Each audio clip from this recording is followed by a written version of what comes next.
Do you wish you could get virtual attendees to turn their cameras on? Is engagement the number one issue on your virtual meetings? Do you want your meeting to be the most engaging virtual meeting? Well, welcome to the Engaging Virtual Meetings podcast. In this podcast, we'll talk to the top people around the world in virtual meetings and give you, the listener, the best ideas to host engaging virtual meetings. Make sure that you click subscribe so you can get the latest episode of the Engaging Virtual Meetings podcast. Now, let's welcome your host, the author of the #1 Amazon hot new release, Engaging Virtual Meetings, John Chen.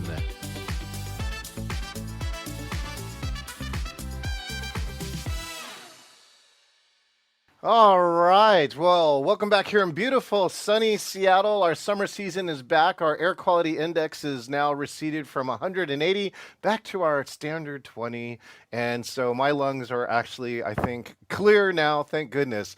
And clear enough to do another interview here on the Engaging Virtual Meetings podcast. I'm so excited to visit this gentleman because he's in one of my favorite cities of San Diego. We met through National Speakers Association. He's a public speaking coach, which I'm going to love to hear some feedback, right? I'm going to talk maybe some AI and non-AI stuff. He's also a team builder, which I also have been for 26 years, so I'm sure we're going to say some stuff. And he's a member of National Speakers Association SoCal's chapter. And here's the fun fact that you don't know is that he is a photo editor. I even saw on his website, like he can remove a family member and move yourself in closer to that. Let's meet this gentleman, the one and only Milo Shapiro. Hey, Milo, what's going on? Oh, I gotta say, your theme song is fantastic. It takes me back to being like a kid tuning into sitcoms on a Friday night or something. It was so 70s, 80s fun. It woke me up. So good on you. Well, you'll love it. So that song was actually custom written from the participants of my Engaging conference. So the Engaging conference is coming up in October 23rd through 25th. And our good friends at Song Division will take responses from the audience and the chat, right? And they will write your conference or your company a song. That is a terrific service. And this is not set up to plug them because I was just enjoying it. That's great. Yeah. So that's what we've been up to on that side. So, so Milo, thank you so much for joining us. You've been around here. You've been public speaking coaching for a long time. So, for my friends who haven't met you, Milo, and it's so funny. I was listening to a whole bunch of love songs, and I almost called you Miley, and I'm like, that would have been a huge mistake, right? Miley Shapiro, coming to the stage. We're a little different. I'm sure we have some things in common, but I can't tell you what any of them are at the moment. Well, let's find out this, right? For my friends who don't know you, describe who you are and what you do, Milo. Sure. I'm Milo Shapiro, and primarily I'm a public speaking coach, helping anyone who wants to be more, as the book says, prepared, polished, and powerful when they have reason to speak. So whether it's a one-time speech that suddenly comes up and catches them off guard, or it's a presentation they give on a regular basis and they're not connecting as well as they want to, or if it's, every week I give a presentation to my staff and I can tell nobody likes how I do it. Whatever their need is to improve as a speaker, that's what I mostly help them with. That's on top of my work as a speaker at conferences and doing my team building work as well. Those are the three main parts of my business improv ventures. Outstanding. Well, I love all of those. I'm really a big fan of improv. As a team builder, really did a lot of improv. Although one time I got called once to be the opening act for a comedian, and I don't necessarily do stand-up comedy, but it is kind of like on the dream list. So I actually did it, and it turned out the #1 thing that I did was, I think three-headed robot, right? Yes, sure. So what you do is you build a three-headed robot by taking 3 people, and they can only answer the question 1 word at a time. Instead, because it was like a nightclub setting, I was able to build a 3-headed Tinder date. That's great. And how do I set the people? 3 different women. Yeah, 3 different women. So I was the guy asking questions, and the 3 women were answering as if they were a Tinder date. And I got to tell you, the only reason anything works here in this new age is every single person had their cell phone up recording. That's a good sign. That was a good sign.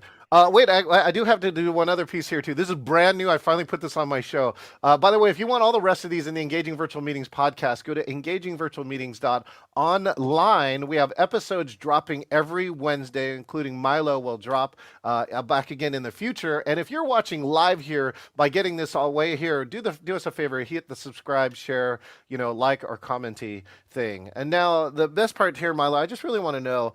Uh, how'd you get here? Right? Like, so you did all these things, right? And, the best part I love is that everyone's got their unique path about how they do what they do. So, how did you get here, Milo? It's a very convoluted story, but I love sharing it. I got time. We got time.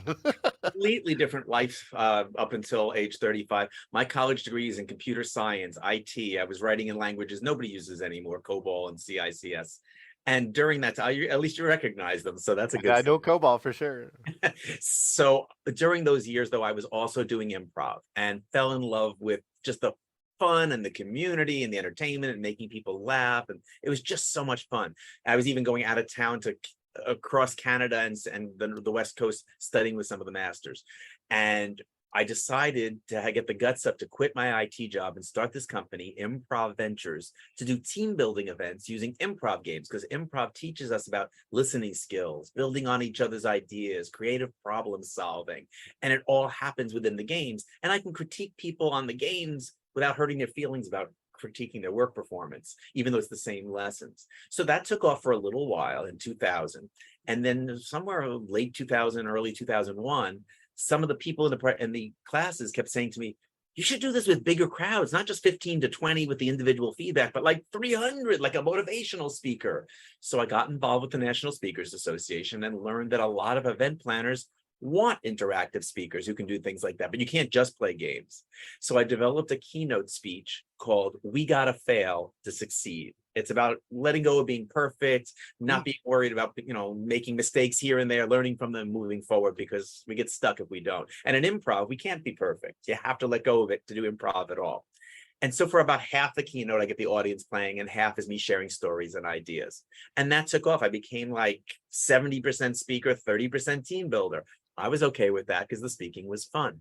The unexpected twist came when people started hanging around after my speeches and saying, I was wondering, would you work with me on my speaking skills? Would you come in and work with my staff? And for a while, I just kept saying no. I had years in Toastmasters, and by then I'd had a few years in National Speakers Association. I had my theater background, but still I wasn't trained to train others.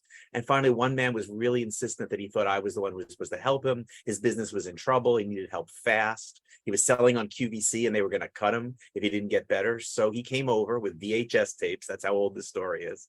And we watched him. And I said, yeah, I can see some things we're very specifically going to work on. You're not selling because to be honest, you're off-putting to your audiences. We worked on a few things with him. I only had a couple of weeks, went back to Pennsylvania to do his QVC thing, 7-minute time slot, like always.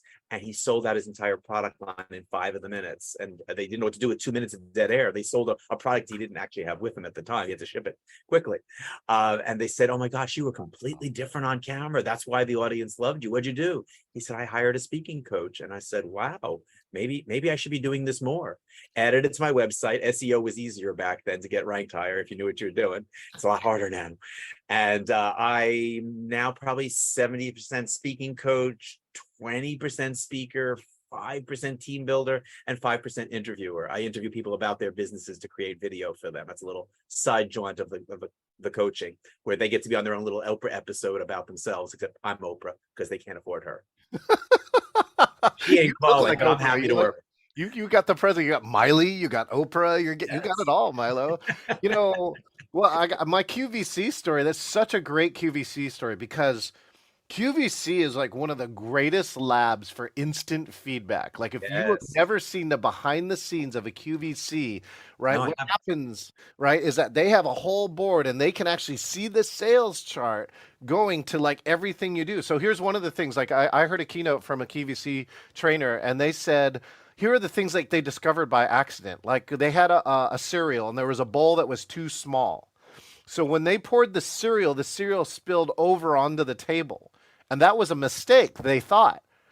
But the sales skyrocketed because what it symbolizes was abundance, that there was more Right. than the bowl could hold. So then they like QVC has a whole catalog of tricks like this. Like the other one is jewelry.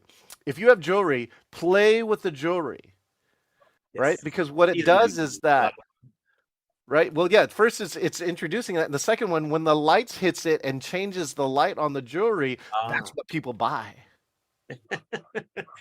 Well, this wasn't quite so advanced in 2004. They may have had charts like that, but not like they do now. But he said 5 minutes in, he suddenly saw a look on her face and he knew something was up.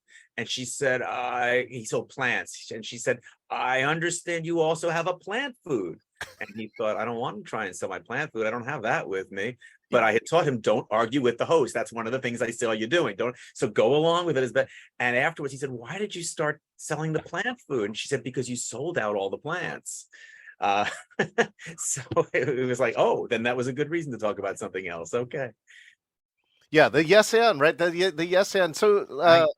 right, the yes and is such a key part. Well, I want to ask about your theater background, but not yet. The first thing I really want to ask is probably what is like now that you have this history of coaching people, what's like the number one tip that you see over and over? So like here, for instance, in team building, I'll give you mine, right? In team building, right, it's communication, right? It's like we can all universally people say, for team building that great teams communicate. But here's what we discovered, and we discovered it through videotape, just kind of like QVC, right? Like watching VHS, is that we put GoPros on all the teams. And one of the things what we found out is that the highest scoring teams, they never shut up, Milo.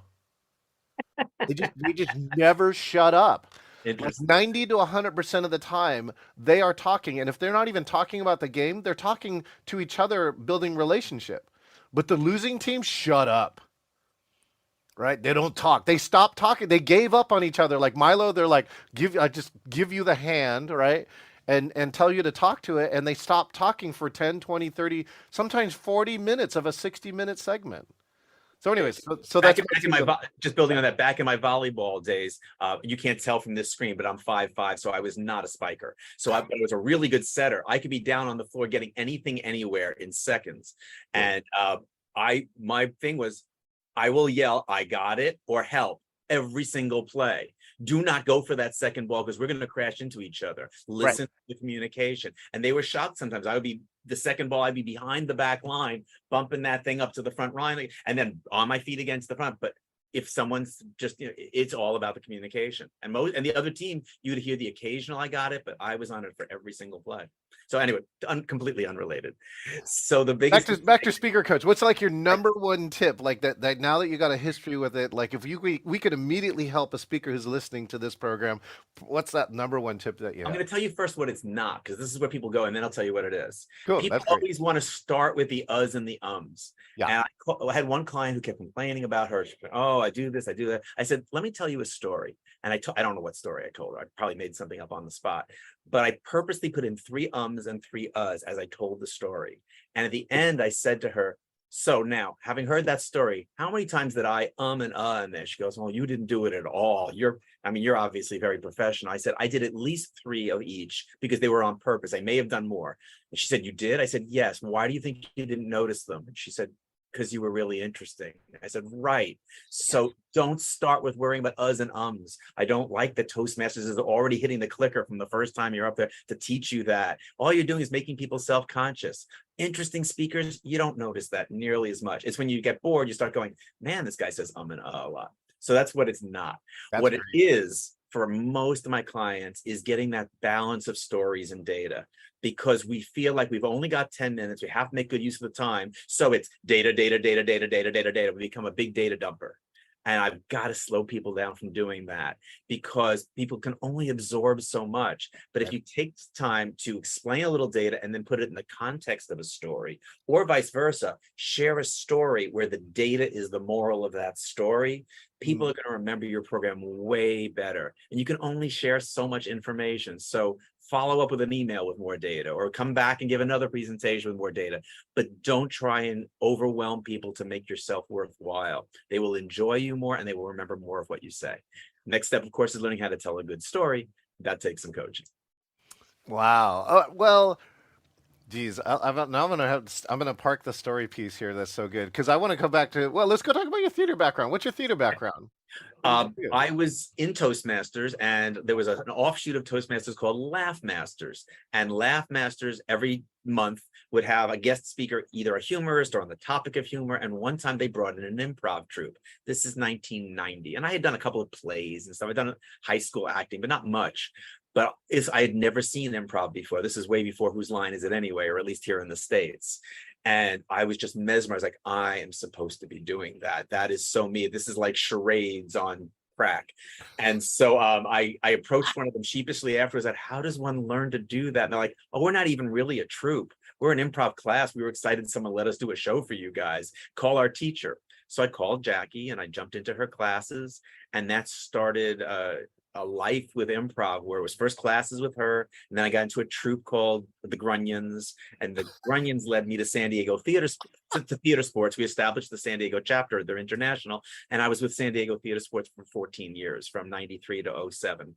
And that, you said about QVC as a training ground. Improv is the best training ground for what do people find entertaining. Because if you're doing something and they're not reacting, change gear. And you do this 10 scenes a week for 14 years, you really pick up quickly, what do audiences react to? What are they likely to find entertaining? What works?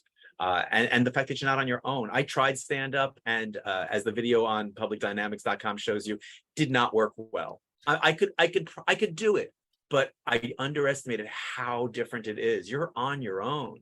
With improv, it's, if I was doing it with you, it's how can I play off what John says, and count on that John will play on what I said, not build on his own last idea. That's what comes up in the team building is, are you really building on each other's, or are you going back to your idea over and over again? So that camaraderie was just so joyful. Or you shared in the misery together, but at least you weren't on your own.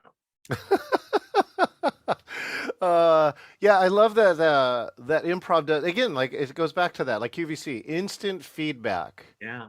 And then you start to notice patterns of like what works and what doesn't work. And my number one part, and I tell every trainer or facilitator, go take improv training if you want to be better. Right, Yeah. go take it any class. And I got to take a class. Nancy Guppy, who is like here in Seattle, was infamous because they created Almost Live. I don't know if you've heard of this show called Almost Live. It was the Saturday Night Live ripoff that was Northwest specific, and it is funny. Like one of the gentlemen who's our NSA member who was on the stage this last Saturday, Bill Staten, has won 29 Emmys, many of them because he was on that show. And I love Bill. I don't know if you know, I've known him for many years. Great guy. Go online and go watch all his Almost Live episodes, because you'll see people like Bill Nye the Science Guy in the early stage. Oh, how cool. And so and that's where they honed, all of those, right? They're kind of like bits, right? We all get them. But the one thing that improv really told me was that the harder you try, the worse it gets. That's the one thing about improv.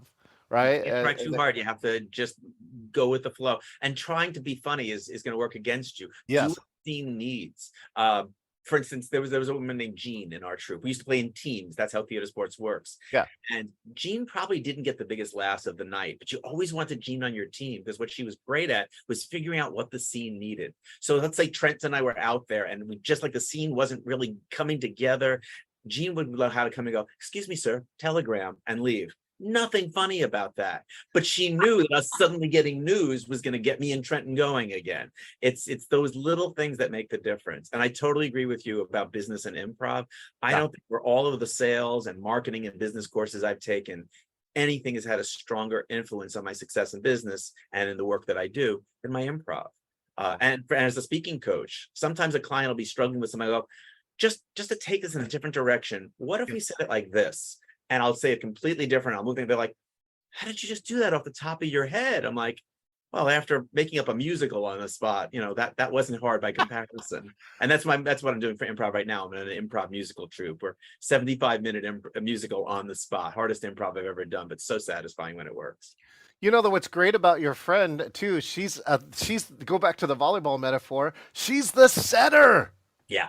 She's the setter. The telegram is a set, right? And then you just walk away, and your team, two of your teammates are coming up here, right? Trying to figure out which one of you is can knock this thing down, and that's where the light bulb comes on. You know, she's a setter. She's a Yep. great. Yep. It's such a And great. she is funny. By the way, she does get her share of laughs. It's Oh well, just yeah. that skill that I appreciated her for. Well, and it's a skill, and a team skill. Like in the business setting, you really need setters, right? Yes. This is kind of like actually getting to me on my MC part. Like an MC is like a full-time setter for a conference, right? Because That's a they're great always way of trying to, thinking of it. right? They're always setting up the next person to do their thing, and they don't have a lot of time, right, to do it. They're not the star necessarily, right? But if you get a great MC, they are continually setting virtually anything. Not only setting up what the person's going to do, but setting them up to look good. I think that's a big part of it. And That's they're actually why I started doing those interview videos, because most people know their stuff, but you go on a podcast and it's about the audience. yeah, So what I do in my interview show, which has no audience, there's no real interview. I don't care who sees it. yeah. We set up in advance what questions they're going to do. I coach them how to do it so that they're going to look good, because that's the goal, is for them to look good. And as the host or MC of that event, it's all about making them look good, not me. The MC is also a digger, right? So the also what I mean by that is like they have to take like failures or really difficult situations and find a way. Let's see, Milo, have you heard about my Jets one? Have you heard about Jets? No, no. Okay, so I'm the MC and they asked me to interview the vice president of sales, right? And it's like 425 stores watching on webinar. So we can't even see them. So like we're not getting the feedback. But we come around there and so I ask him a bunch of questions. We're getting close to the end of the interview and we come around and I said, "Okay, hey VP, Matt, do you have any final words for us?" And he goes, "Well, John,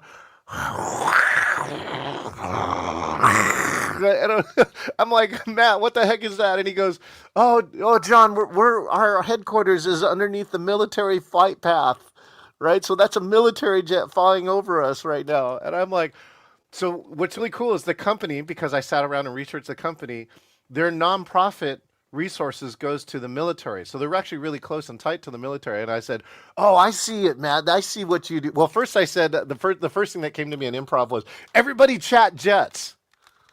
Everybody chat jets? Yeah, because they're all in virtual. So everyone started chatting jets. The chat starts blowing Oh, up. chat jets. Okay. Right, so there's jets. There's like jet icons. There's like people putting text versions of jets. Like there's all this creativity on there because they are laughing because it's so funny, right? And then the second part, he tells us about the military flight, and I come back and I go, "Oh, I see how it is. You end your keynote with a military flyover. Thank you so much, VP Matt. Let's go on to our next thing." Couldn't plan that, or you couldn't afford to plan that. And it's the most memorable moment, Yep. right? It Yeah. is the most memorable moment. Yeah. I don't know. How many years was Carol Burnett on the air? But when you ask people about the favorite things, it's usually the bloopers that they kept in. They made the most of them. So, what are some of your favorite things in your history of either public speaking or public coaching? Do you got a favorite moment somewhere in there? This is not quite a moment, but a favorite client story. Yeah. I have a client, and she lets me use her real name, so this is legit. Her name is Ellen, and Ellen is in the Coast Guard, and she came to me because of the fact that she hated the weekly staff meeting where everyone had to speak for 5 minutes about what was going on so everybody else would know. She said, "I always prayed I would be first or second, not because I'd be any better." She said, "I would still babble endlessly and I could tell people didn't enjoy me, but at least if I was at the end, I would sweat through my uniform with fear. I wanted to get it over with." So we worked a bunch of times. She started getting better, more confident, because the bottom line is most people just don't know how. And once they learn it, it's not that hard. It's not about talent. It's just that some people intuit the things the rest of us need to learn. So she got better to the point that one day her commanding officer said to her, "By the way, the admiral is coming and he needs to be briefed about the Tijuana border situation, and you're going to do it." And she said, "No, no, no, no. I'm the one who's so scared to speak that I'm seeing and coach." He goes, "I don't care if you're scared or not, and you're now the best one here." So we did a couple of appointments to get ready for the admiral. She briefs him, and afterwards she's like, "Thank goodness that's over with." And he doesn't say anything to her. And on the way out the door, he stops and looks back and says, "By the way, she's very good. That made it much clearer. She should be the one to brief the congressman." And he closes the door and she goes, "No." And her boss says, "You don't get to say no to the admiral." So the congressman comes a few weeks later after a couple more appointments to get ready for the congressman. And she briefs the congressman, praying he'll say nothing on the way out the door. He never addresses her one way or the other. Maybe he said thank you. He doesn't say anything. He sends an email afterwards that says, "That was so much clearer. I now finally understand it. She was very good. She should be the one to brief the White House." So she went from her coworkers to the White House in 3 steps, and then another congressman. And then after that second congressman, she was telling me how it all went. She sounded excited. And I said, Ellen, you haven't said anything about being nervous. She said, oh, you know what? I think I was so eager to try out the new stuff we came out with on him that I forgot to be nervous. I said, did you even hear what you just said? You forgot to be nervous? And and she said, oh, yeah, I guess I've come a long way, huh? I said, I think you have. And now she's the go-to person for retirement parties and press stuff. She's having fun with it because she just learned she didn't know what she didn't know. And she already had a great personality. She just knew how to make use of it well in those kind of settings. So that's one of my favorite client stories. Public speakers, listen to this. If you are not having fun on stage, right, Mhm. don't do it or change something. Yeah. Because it is so true. Like, because all she was focusing on was on the nervousness. And now when you focus on, I mean, public speaking can be really, really fun, right? It should Because, be for your audience too. If you're enjoying yourself, yeah. they're going to have a better time too. Well, the second part too, Milo, I'll give this piece of advice that I came on another podcast like 3 ago, and it said like this: nobody in the audience wants a crappy speaker. Yeah, they're not Nobody, looking forward to heckling you. It's not like that. right? Like, do you sit in the audience going, "God, I really wish Milo is gonna suck it up today. I want Yeah. him to blow this whole keynote." Right? No, everybody's cheering for you. Right. They're rooting for you. They want Right. you to do well. They want to have a good time. They want to come out of it feeling entertained, informed, able to tell other people why they liked it. Everyone's hoping for the best. And if you can convey your message to the best of your ability, they're likely to do that. And humor is a big part of that. A lot of times people say to me, well, this is a serious topic. I had one guy, he was giving a presentation on Lou Gehrig's disease. Yeah. And he called me up and he said, I'm being flown to Australia to give this presentation. I've been all over your website. I like what I see about you as a coach, but I also see all this improv stuff. Just to be clear, there's no room for humor in this presentation. And I said, got it, which he took to mean I agree. Got it was we're not going to have this conversation on the first visit. So over the next 4 or 5 visits, we rearranged the material, which was all disorganized. And then we redid his PowerPoint that was going to completely undermine anything he was saying. We worked on his vocal variety because he was really bland. We toned down his vocabulary because it sounded condescending, all these different things. And he'd admit to all of this now. I'm not going to say his name, but he would. And about 6 visits in, he said, this keeps getting better. I've been trying it out on coworkers and my wife. I can't wait to see what today's topic is. I said, oh, good, because it's humor. And he said, you got to be kidding me, because he was so clear. And I said, John, you trusted me this far. Not you, John, different John. John, you trusted me this far. So let's start with this premise. We are never, ever, ever going to say anything that minimizes the suffering of someone with Lou Gehrig's disease, ALS. And he said, okay. I said, good. So now that that's our premise, let's build on that. Are there some stereotypes about us researchers that we can poke fun at? He's like, oh, yeah, we're kind of an odd bunch. I said, there's material. How about things we thought about ALS 60 years ago, and now we know so much more that it's almost laughable where we were 60 years ago. And he's like, oh, you know what? We used to believe, oh, I get it. We can include some humor about who we are and what we try and do. I said, as long as it's never at the expense of people who are suffering, right? We found him 4 laughs in an hour. Not exactly a stand-up comedy routine. But he wrote me from Australia the next day. Holy cow, people slapping me on the back. Most entertaining speech we've ever had here. You have to be back next year. He said, I can't believe 4 laughs made that big of a difference. And I wrote to him and said, how many laughs in the rest of the conference? And he wrote back, not one. So we processed it after. I said, when you did it the first time, they thought it was an anomaly. But when you did it the second time, they were like, oh, this guy's kind of funny. And you paid off twice more in the second half. But more importantly, what was going on between the laughs? And he stopped and he went, oh, they were paying attention better to see if I'd do it again. I said, yeah. He said, thank you for pushing on me on that, because I never would have thought 4 laughs would make that big of a difference in an hour. But it did for him. And there are a couple of exceptions. There are times when you shouldn't use humor. One was an audience of people who had lost people to children. I mean, there are times when you can't be No. light in the situation. Read your audience. Yeah. Right. But this just wasn't one of them. And then he just needed to see that. The biggest step is from 0 to 1. Yeah.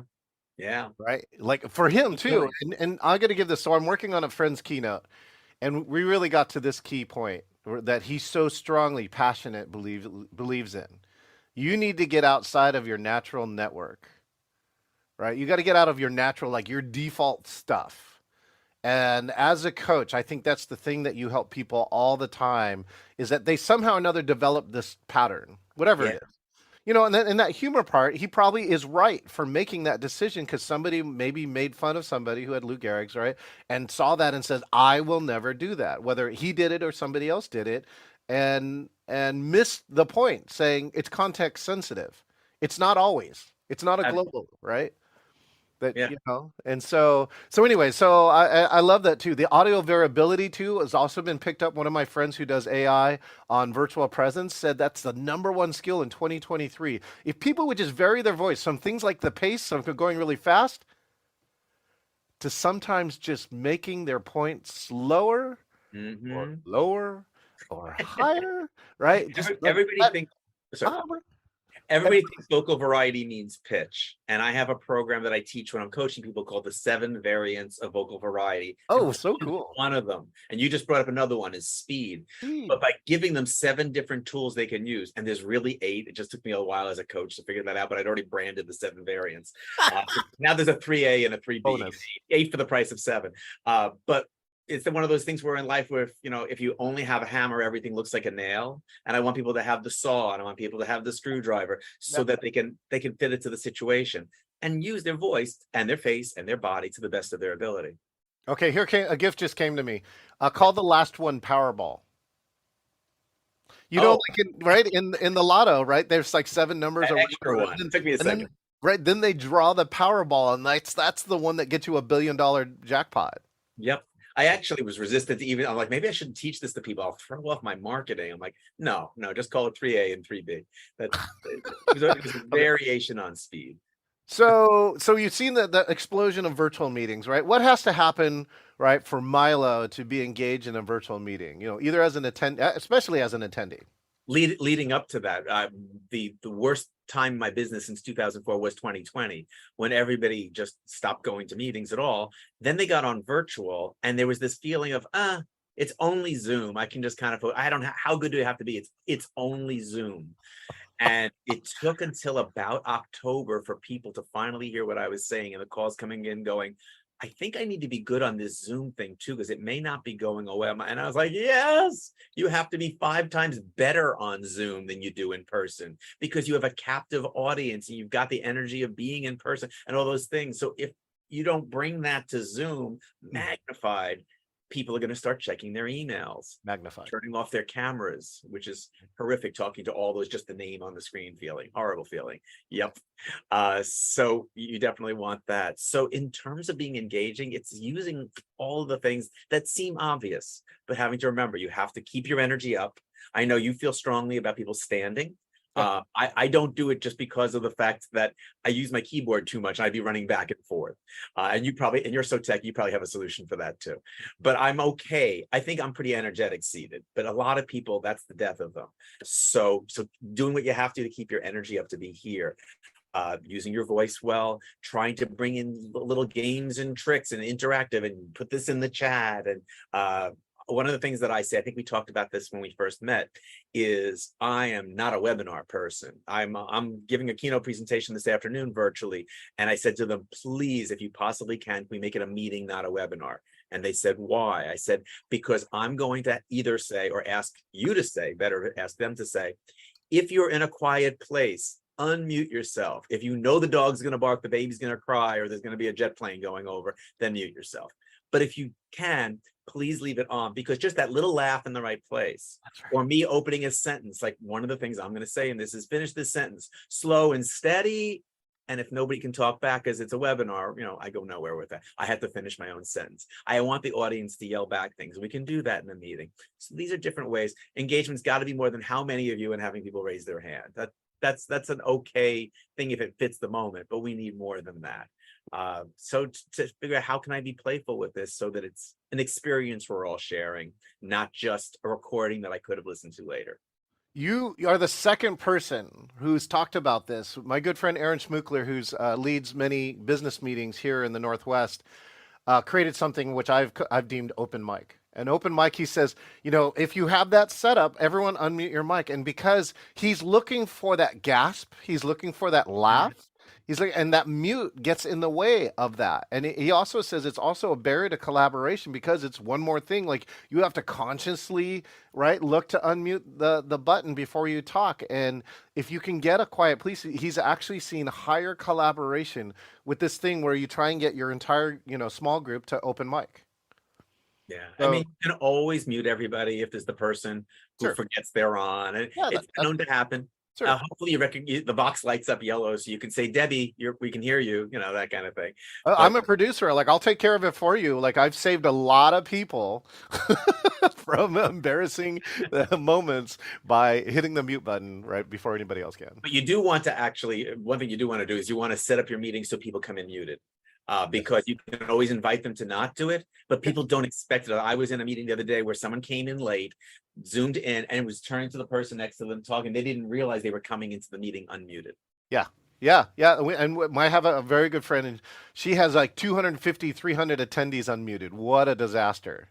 Yeah. Everything going on. All right. Okay. So, speaking of non disasters, let's talk about the future. Okay. Milo, what do you see for the future for virtual, hybrid, whatever, speaking? What do you see in the future? I see it kind of in some ways the same. I think we've already ridden the wave of meetings have to be in person, and we've learned no, they don't. Oh, everything can be virtual. No, there's a sense of wanting that connection and being there. And I think we've probably hit that point where it's the right level of do some things virtual and then do have your annual one together, but the ones in between on Zoom. What I would like to see more of, and I'm starting to see this, is the speaker doesn't need to be here, but we do. So there was one I applied to where they're like, you can do it from home, but everyone is going to be in the room here. Yeah. The So version of hybrid. Yeah. right. And I think that's nice because then you get the networking, you get the energy in the room. I can hear everybody together, but it's not 50 different people and their unmade bed behind them. They're having their convention. But especially if you're info sharing, there just isn't that much more to be gained by the person being on the stage in front of you. If it's very interactive, I mean, yes, it's nice to have the person there, but if you can have way better speakers because you can pay them half as much because they don't have to fly in and get the hotel and the rest of that. I know a futurist who said, at first I was really resistant to this. He said, now I'm giving 3 keynotes a day. Yes. If I charge them each half, I'm still making more money and I never had to get out of my own apartment. Oh, he probably has a big house, not apartment, but he never had to leave his room. Yeah. So there's something to be said for it. Pros and cons, but I do miss the interacting. I mean, it's nice, but I'm giving this presentation together with people all over the world, and how cool is that? That someone set their alarm for 2:30 in the morning in the Philippines to be with me. If they're willing, great, but they probably wouldn't have flown in.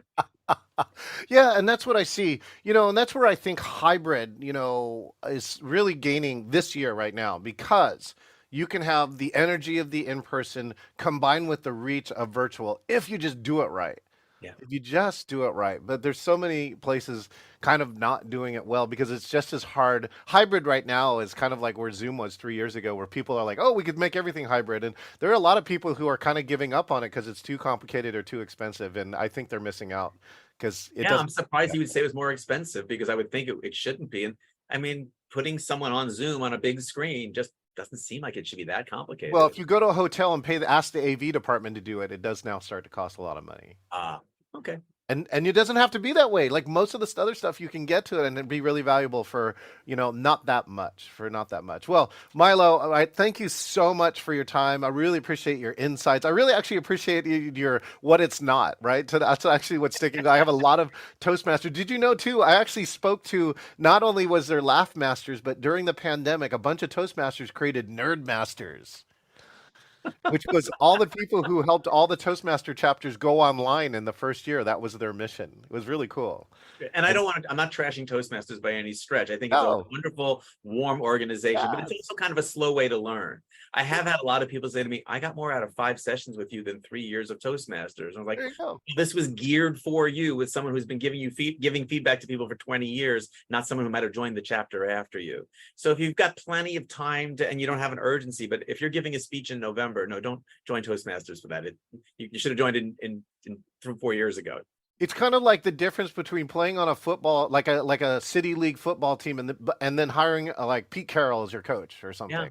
yeah. Although Pete Carroll's on fire right now today too, because apparently he yelled at his team. But let's not talk about that. All right. Anyway, so Milo, thank you so much. I really hope you take the moment to tune into our engaging conference, October 23rd through 25th. I would love to hear your opinion about how we do stuff here when we have a conference, and I actually get to choose how it's presented to people. But we have some amazing speakers that I hope that you gain some value from, and I hope to that we get another opportunity. I know that I should be coming to San Diego at least once in the next year. So I'd love to meet up in person, or we could just sit across a coffee shop from each other, both on Zoom, if you're more comfortable. Oh, I just do this for you in the real world, going, hey, no, I don't recognize you. How about this? Oh, I know who you are, John. It's always funny when people say to me, I didn't know you were short, because I get to be as tall as everybody else on Zoom. Oh my gosh. Thank you so much, Milo. By the way, click the 2 links and you can see Milo both in his speaking career as well as his speaker coach career. Thanks again, Milo. No, good talking to you. Had fun. All right. Well, this is John Chen with another episode of the Engaging Virtual Meetings podcast. And let's see. Oh, I have a couple new things here. Yeah, so let's do this. If you are watching here, make sure you're on YouTube, hit the subscribe, hit the share link. Geez, for like this, or for crying out loud, if you're watching this live or on a replay, do us a favor and get a comment. If you want to subscribe and see new episodes every Wednesday, go to engagingvirtualmeetings.online for the Engaging Virtual Meetings podcast. Geez, we have over 100 episodes coming to you with gems like Milo just dropped on you. And by the way, if you want to be the next person to be interviewed, just go to engagingvirtualmeetings.com/meet, select interview, and you can be the next guest here on the Engaging Virtual Meetings podcast. We will see you next time. This is John Chen, the author of the Amazon #1 hot new release, Engaging Virtual Meetings. I personally want to say thank you for listening to the Engaging Virtual Meetings podcast. It is my passion to help you eliminate bad virtual meetings. Make sure that you click subscribe so that you can get the latest episode of the Engaging Virtual Meetings podcast with all of the latest ideas. Hey, I want to meet you. If you want to talk about a virtual meeting challenge, or if you want to be the next guest on the Engaging Virtual Meetings podcast, just go to engagingvirtualmeetings.com/meet. That's ENGAGINGVIRTUALMEETINGS.com/meet, MEET, and find your best time to meet up. Thank you, and I look forward to engaging with you online.